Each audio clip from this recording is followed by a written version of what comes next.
സ്മാർട്ടിനകത്ത് വളരെ പ്രധാനപ്പെട്ട ഒരു കാര്യമാണ് നമ്മൾ നമ്പറിംഗ് ഒക്കെ കൊടുക്കുന്നത്. അപ്പൊ ഈ നമ്പറിംഗ് ഒക്കെ കൊടുക്കണമെങ്കിൽ അതിനുള്ള കാര്യങ്ങളെല്ലാം ഇരിക്കുന്നത് MS വേർഡ് ഓപ്പൺ ചെയ്തിട്ട് അതിനകത്ത് ഹോം ടാബില് ഒന്നാമത്തെ ഗ്രൂപ്പ് എന്ന് പറഞ്ഞാൽ ക്ലിപ്പ് ബോർഡാണ്, രണ്ടാമത്തെ ഗ്രൂപ്പ് ഫോണ്ട് ആണ്, മൂന്നാമത്തെ ഗ്രൂപ്പ് ആയിട്ടുള്ള പാരഗ്രാഫിലാണ് നമുക്ക് ഈ പറയുന്ന ബുള്ളറ്റ്സും അതുപോലെ തന്നെ നമ്പറിംഗും ഒക്കെ ഇരിക്കുന്നത്.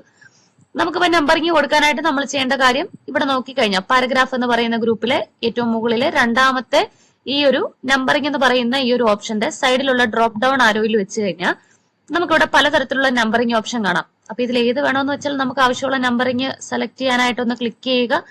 എന്നിട്ട് നമുക്ക് വേണ്ട കാര്യങ്ങൾ ഇങ്ങനെ ടൈപ്പ് ചെയ്ത് കൊടുക്കുക. ഇനി അടുത്ത നമ്പറിംഗ് വരാൻ എൻട്രി കീ അടിക്കുക, അടുത്ത ലൈനിൽ പോവും, രണ്ടാമത്തെ നമ്പർ വരും. അപ്പൊ ഇങ്ങനെ നമുക്ക് ആവശ്യമുള്ള നമ്പറിംഗ് ഒക്കെ കൊടുക്കാനായിട്ട് സാധിക്കും. ഇനിയിപ്പോ ചിലരൊക്കെ വിചാരിക്കുന്നുണ്ടായിരിക്കാം നമ്മൾ ഈ നമ്പറിംഗ് കൊടുത്തു, പക്ഷെ നമ്മൾ കൊടുത്ത നമ്പറിംഗിന് മാറ്റാൻ പറ്റുമോന്ന്. അങ്ങനെയും മാറ്റാൻ പറ്റും. അപ്പൊ അതിന് നമ്മൾ ചെയ്യേണ്ട കാര്യം ഈ നമ്പറിംഗ് കാണുന്ന ഇതിന്റെ എവിടെയെങ്കിലും ഒന്ന് മൗസ് വെക്കുക, എന്നിട്ട് മൗസിന്റെ ലെഫ്റ്റ് ബട്ടൺ ഒന്ന് ക്ലിക്ക് ചെയ്യുക. ക്ലിക്ക് ചെയ്ത് കഴിയുമ്പോൾ ഈ നമ്പറിംഗ് എല്ലാം ഓട്ടോമാറ്റിക്കലി സെലക്ട് ആയി വരും.